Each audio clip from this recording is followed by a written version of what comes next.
Hello বন্ধু, আমি রূপম। ইতিমধ্যেই হয়তো তোমরা এই খবরটা পেয়ে গেছো যে তাণ্ডবের সেট থেকে একজন কিন্তু হঠাৎ করেই আজকের সকালে স্ট্রোক করে মারা গেছে।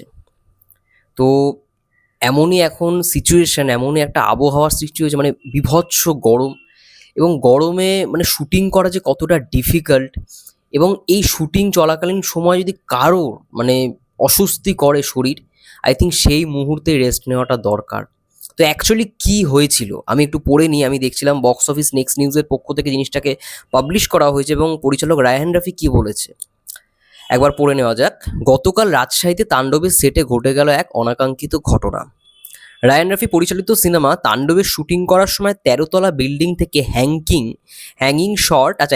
শট দেওয়ার আগে সকালে তিনি অসুস্থ বোধ করছিলেন।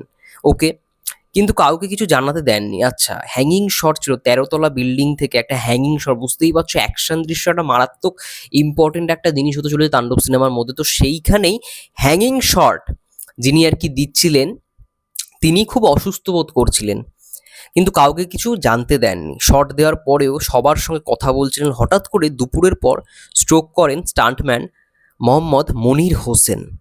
পরবর্তীতে তার শারীরিক অবস্থার অবনতি হলে তাকে হাসপাতালে নেওয়া হয় এবং সেখানেই রাতে তার মৃত্যু হয়।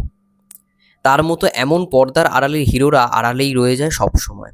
তার এই অকাল প্রয়াণে এই পেজের নাম করে তারা আর কি শোকাহত পালন করছে। সত্যি এটা মানে খুব দুঃখজনক একটি বিষয়, এবং এই জিনিসটা পুরোপুরি ক্লিয়ার করেছে রায়ান রাফি স্যার। দেখো, ক্যামেরার পেছনে বহুত মানুষ, বহুত টেকনিশিয়ানস কাজ করে, তারা হয়তো ক্যামেরার সামনে আসতে পারে না, এবং তাদের মধ্যেই অনেকের গল্প না এরকমভাবে মানে চুপিসারে রয়ে যায়, চুপ করেই থেকে যায়। আজকে এত ভালো একজন মানুষ যে এই অ্যাকশন দৃশ্যগুলো শ্যুট করছিল স্টান্টম্যান হিসেবে, মনির হোসেন, সে হঠাৎ করে স্ট্রোক করে মারা গেল। এবার অনেক কারণ হয়, বুঝলে তো, অনেক কারণে এরকম একটা সিচুয়েশন, এত গরম মানে ওয়েদার। আমি জানি না বাংলাদেশের অবস্থা কি। তো যাই হোক, যেই মানুষটা চলে যাওয়া সে তো চলেই গেল। মানে ভগবানের কাছে প্রার্থনা করবো তার আত্মার শান্তি কামনা করি, এটাই বলবো। এবং সত্যি আমরা অত্যন্ত শোকাহত এই ব্যাপারটার জন্য। আই থিঙ্ক যখন এরকম শরীর অসুস্থ হয়ে উঠবে, ইমিডিয়েট আই থিঙ্ক তাকে হসপিটালাইজ বলবো না, ডাক্তারের একটা ব্যবস্থা করাটা দরকার। প্রত্যেকটা শুটিং সেটে এটা হওয়াটা প্রয়োজন, যাতে এমার্জেন্সি বা অ্যাম্বুলেন্সের একটা ব্যবস্থা থাকে। আজকে একজন স্টান্টম্যান সে এরকমভাবেই মানে অসুস্থ বোধ করলো যে বললোই না কাউকে, বললোই না, এবং এই না বলাটাই কোথাও গিয়ে কাল হয়ে দাঁড়ালো।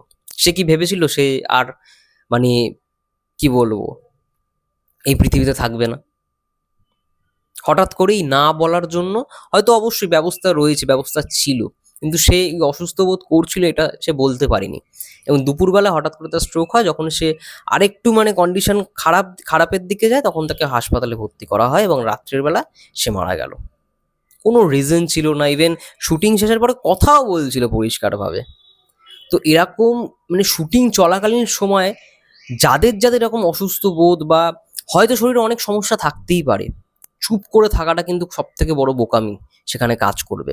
তো প্লিজ কেউ চুপ করে থাকবেন না। অবশ্যই যদি আপনার কোনো অস্বস্তি বোধ হয়, আপনার যদি শরীর খারাপ লাগে, ইমিডিয়েট ডিরেক্টর বা ডিরেক্টোরিয়াল টিমে যারা থাকবে তাদেরকে প্লিজ বলবেন। কারণ এরকমভাবে একজন সদস্য টেকনিক্যাল টিমে সে চলে গেল সবাইকে ছেড়ে, কিন্তু তার গুরুত্বটা সব থেকে বেশি ছিল সেই সিনেমাটার ক্ষেত্রে। ভাবো, ১৩ তলা বিল্ডিং থেকে একটা শট, এই শটটাই যে বলছিল, এই হ্যাঙ্গিং শট দেওয়ার সময় ১৩ তলা বিল্ডিং থেকে সে হ্যাঙ্গিং শটটা নিচ্ছিল। আজকে এই সমস্ত মানুষজনের কথা মানে সামনে আসেই না। সামনে কজন নিয়ে আসে তোমরাই বলো না। আমার তার জন্যই মনে হলো ভিডিওটা করা, যে আজকে টেকনিশিয়ানদের গুরুত্বটা কতটা। আজকে ক্যামেরার সামনে আমরা অভিনেতা অভিনেত্রীদের দেখতে পাচ্ছি, ঠিক আছে, যারা অ্যাক্টিং করছে, লোকেশনকে দেখতে পাচ্ছি, কিন্তু অ্যাকচুয়ালি সেগুলোকে তুলে ধরবার জন্য যেই সমস্ত মানুষদের অবদান সব থেকে বেশি অনস্বীকার্য, তাদের মধ্যে এই একজন ব্যক্তি মনির হোসেন।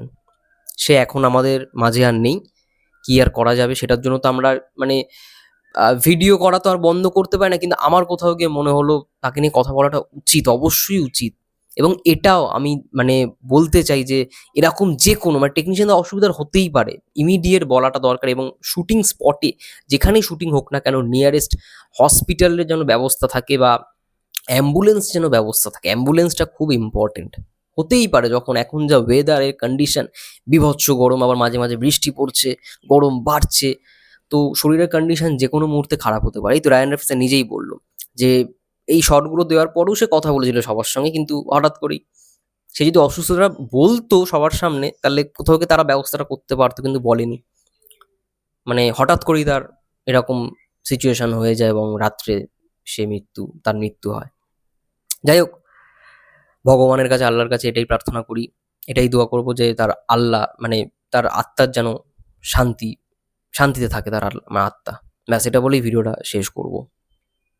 সবাই ভালো থেকো, সুস্থ থেকো, টেক কেয়ার।